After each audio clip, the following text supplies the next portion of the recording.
Happy Sunday. Welcome to Viewers Voices, the weekly show on which I highlight some of the comments I've received from people who have been kind enough to watch my different YouTube offerings.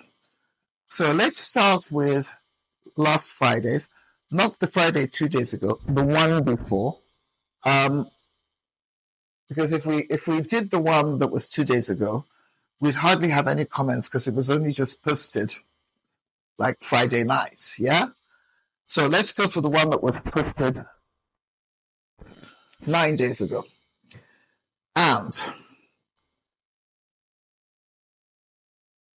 thank you, Natalie Francis, for saying she enjoys the content. Glad somebody is happy about it because, I don't get a huge response.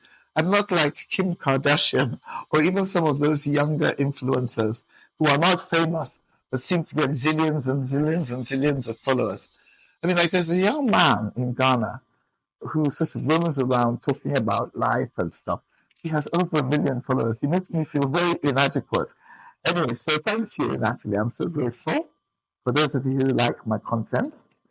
Then there's Emma J Music. Hi. He said, happy birthday to Lady May. She looks amazing. That's my friend's mom who turned 90 last weekend. And we all went to the party and had a great time, got dressed up.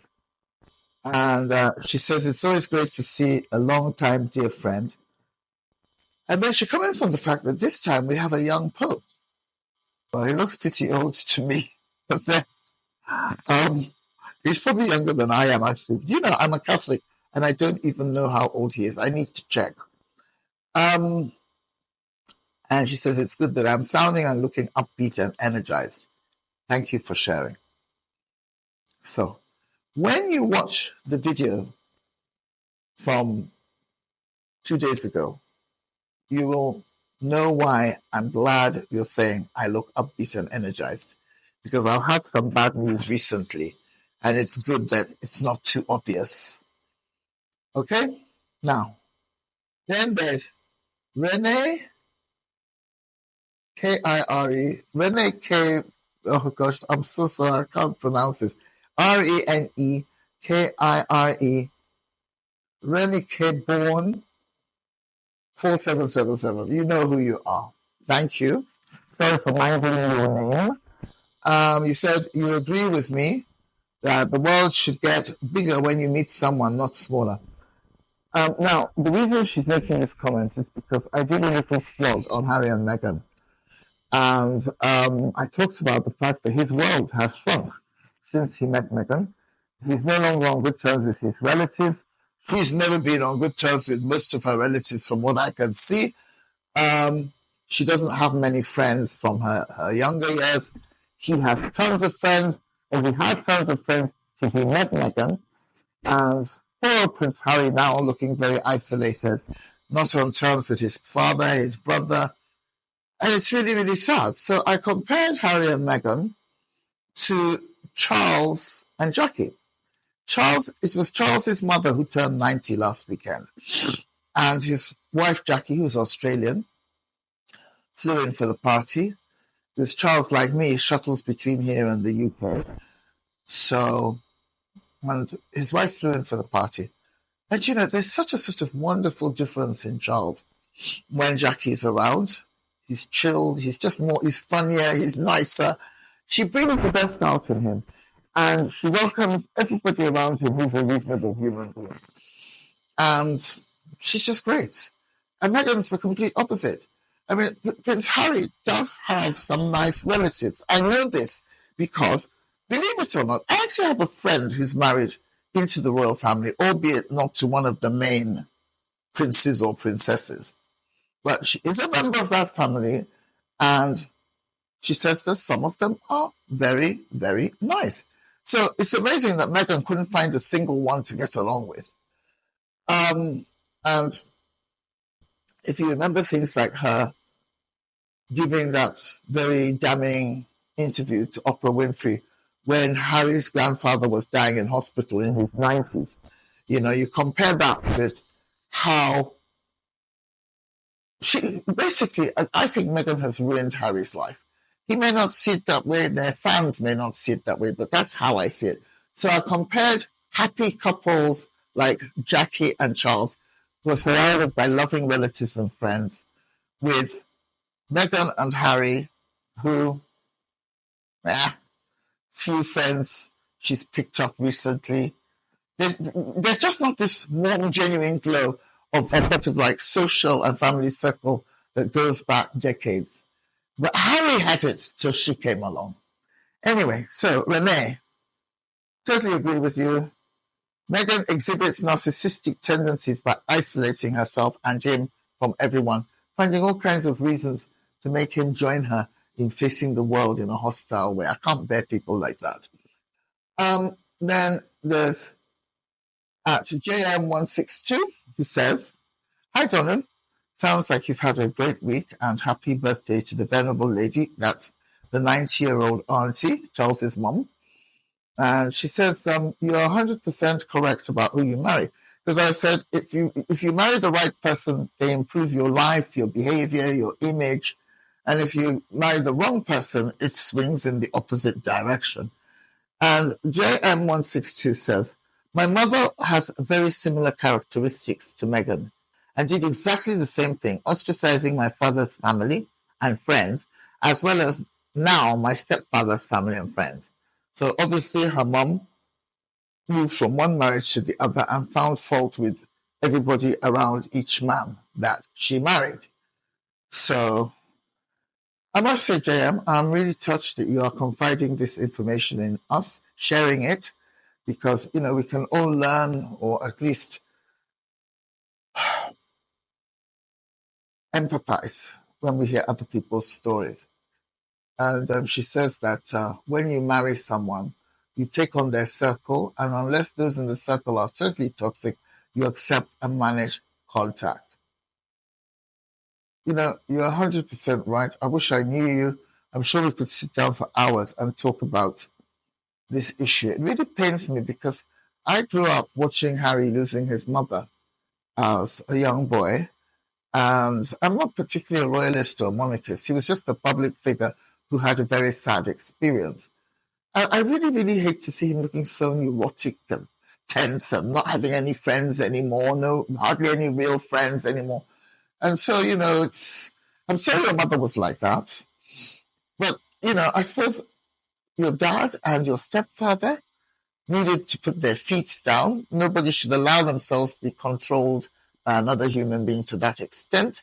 It's called coercive control. It's actually a thing, and it can actually put people in legal difficulties in the UK, at least, So, and it's not just women who do it to men. I know quite a few men who've done it to women, where they're not allowed to breed, they are not allowed to have friends, they are not allowed to hang out with their families. It's ridiculous. And we should all say no to that kind of nonsense.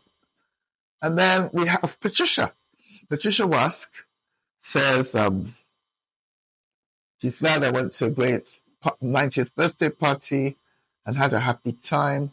And also, she mentions my friend Stefania, who came in from Italy and added joy to my week the week before. She says she likes seeing me enjoying myself, okay? And I sound healthy and I'm breathing better. Because Patricia contacted me privately a couple of weeks ago to say I was sounding really stressed and breathless, and she thinks I sound better now, so good. And then she says she's amazed to see an American Pope, Leo XIV.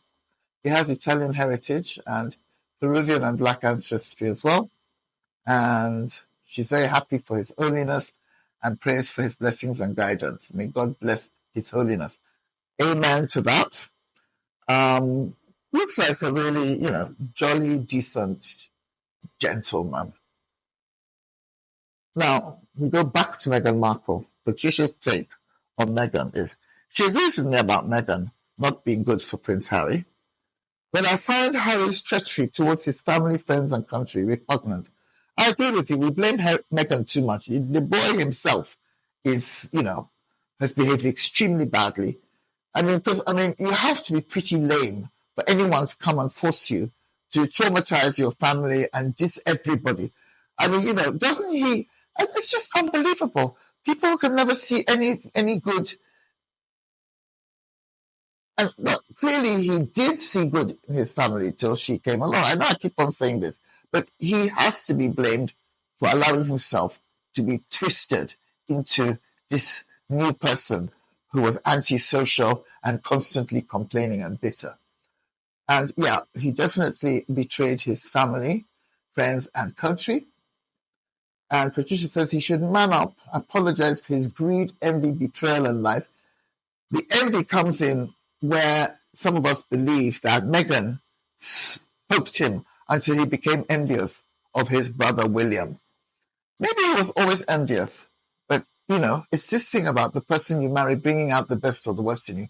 Maybe he always had this subliminal envy, but it wasn't such a big deal, just normal sibling rivalry. Then she comes along and it flares up into massive resentment against the older brother who's going to be king, and therefore is senior to him in the pecking order. Okay? So, Patricia says he should beg for forgiveness and Meghan be damned. What's she going to do? Nobody else would touch her with a 10-foot pole. She ain't going nowhere. So he should stand up to her and make her behave. I actually disagree with you, Patricia. I think there's some men who are stupid enough to take Meghan on if Harry ditches her. She is good looking. And she's very cunning and manipulative. She'll find some guy who'll take her on. Definitely someone rich.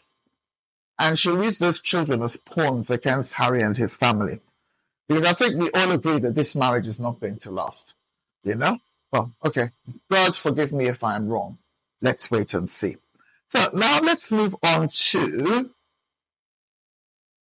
viewers' voices from last Wednesday, which is the day when I do my special Nigerian unfiltered video about what's going on in this crazy African country that should be like a giant, but is, staggering and limping because of bad leadership.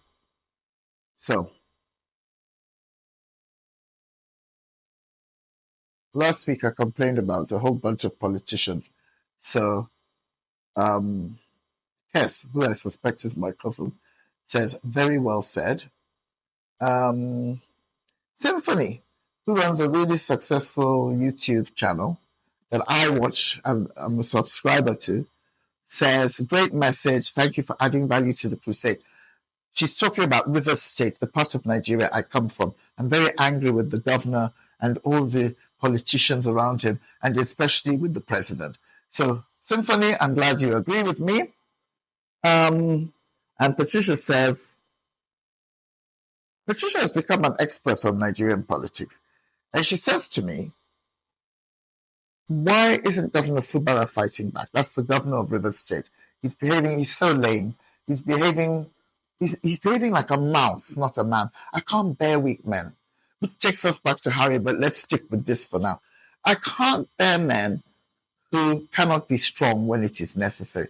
I'm not saying you have to strut around being some macho beast. I'm just saying that there are times when it's necessary for a man to stand up and be counted. And whether he's dealing with a wife who is trying to boss him around or political situations which are toxic. And any man who refuses to behave like a proper, positive man earns my disdain. Then Patricia says, it's upsetting to not trust election results, because I don't trust the results of any elections in Nigeria. She says, this happened here in America in 2020. Patricia, I totally disagree with you about the American election in 2020. That is Trump hype. I know you're a Trump fan, but honestly, America's way too well organized and in some ways civilized for anybody to be able to successfully rig an election. But I know that Trumpians will never believe it, so we'll have to agree to disagree. And then she says she's sorry I'm still in limbo. And she asks a few questions about Fubara, like the governor, will he be reinstated? Or is Tinubu building a corruption case against him in order to oust him permanently? Patricia, it's like you know this country so well. I think they've already built a corruption case against Governor Fubara, and that is one of the things they're holding against him secretly, which is sort of like affecting his behavior, making him behave like a doofus. Well, my view is that they all, with very few exceptions here, steal public funds. So, you know what? If someone comes to me, someone who is known to be a big thief himself, comes to me and says, I've got evidence against you, I'm going to drag you down on a corruption charge, I'd say, so try me. We'll all go down together because I've got evidence against you. Most of them have got evidence against each other because when they feel like it, they come together to achieve nefarious objectives. So there's no way that Fubara doesn't have evidence against Wike or Tinubu. At least things that they've asked him to do that are not right. And they may have evidence against him, and they're all in it together. And if I were in his shoes, I would dare them. I'd say, okay, fine, I'm ready. Make my day. So that's all for today. Thank you very much. See you next week.